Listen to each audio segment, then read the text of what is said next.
Bu videoda ərəb dilini hansı üsulla və hansı mərhələlərlə öyrənəcəyimizi qısa və aydın şəkildə izah edəcəyəm. Məqsədimiz odur ki, proqramın ümumi xəritəsi sizə aydın olsun və hər kəs öz yolunu əvvəlcədən görə bilsin. Bizim üslubumuz Qahirə Dil Mərkəzlərinin metodikasına əsaslanır. Bu metodda ilk mərhələdə qaydalardan çox danışığa üstünlük verilir. Yəni, əvvəl dili istifadə edirik, sonra isə qrammatikanı sistemli şəkildə öyrənirik. Dili qaydalarla deyil, istifadə edərək mənimsəyirik. Qrammatika isə yalnız ehtiyac olduğu qədər və sadələşdirilmiş formada keçirilir. Çünki dili istifadə etmədən sadəcə qaydaları əzbərləmək həm çətin olur, həm də praktik nəticə vermir. Amma dili istifadə etdikcə cümlə quruluşu haqqında anlayış formalaşır və qrammatika daha rahat başa düşülür. İndi isə öyrənəcəyimiz mərhələlərə baxaq. İlk olaraq ərəb əlifbasından başlayırıq. Hərfləri düzgün oxumaq və yazmaq bu mərhələnin əsas məqsədidir. Daha sonra təmhidi.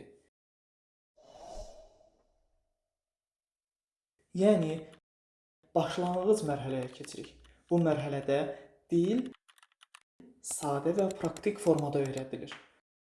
Sadə cümlələr qurmağı, feilin şəxslərə görə dəyişməsini, sual sözlərini, əvəzlikləri və ilkin dialoqları öyrənəcəyik.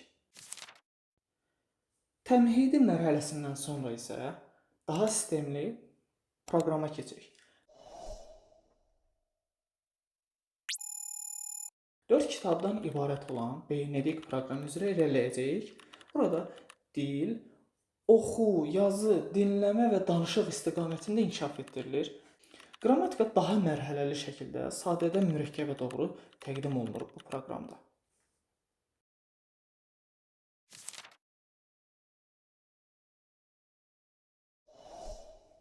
Qrammatika. Ərəb qrammatikası əsasən nəh, sarf və bəlağa bölmələrindən ibarətdir. Bu bölmələr ayrıca və daha dərin formada ələ alınacaq. Amma qrammatikaya yalnız sonda başlamayacağıq. Təmhidi mərhələdən etibarən ehtiyac olduqca qrammatik mövzulara da toxunulacaq, lakin sadələşdirilmiş şəkildə. Daha sonra isə həmin mövzular tam və sistemli şəkildə öyrənilir. Bu keçid tələbənin səviyyəsindən asılı olaraq mərhələli şəkildə həyata keçirilir. Allahın izni ilə bu xəritədə göstərilən bütün mərhələləri ardıcıllıqla və planlı şəkildə keçəcəyik. Bu proqram üzrə onlayn dərslər də mövcuddur. Qeydiyyat və məlumat üçün ekranda göstərilən nömrə ilə əlaqə saxlaya bilərsiniz.